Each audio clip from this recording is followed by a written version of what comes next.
Where I work, a lot of women come in saying that they want to look bigger. Well, how do you do that without surgery and changing your body completely? One of these bras will do the trick. This bra has a big bump pad in the middle. When I squeeze it, my fingers are still a good centimeter apart. It's foam and it holds its shape. And it grades out into almost thin, almost nothing at the top.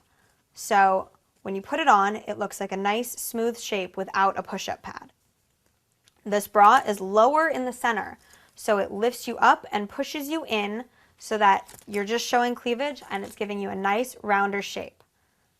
Bigger cups can wear this too if they want that amount of cleavage. The reason I prefer this bra to a regular push-up bra where the pad comes in and out is because this has a more natural looking shape. The shape is built into it so it doesn't show any ridges or any bumps. It looks like it's all you. Another option are these silicone inserts. It's thicker on the side and it's narrower in the middle, so this part matches up with your nipple. So it lifts you up and it gives you a nice smooth shape.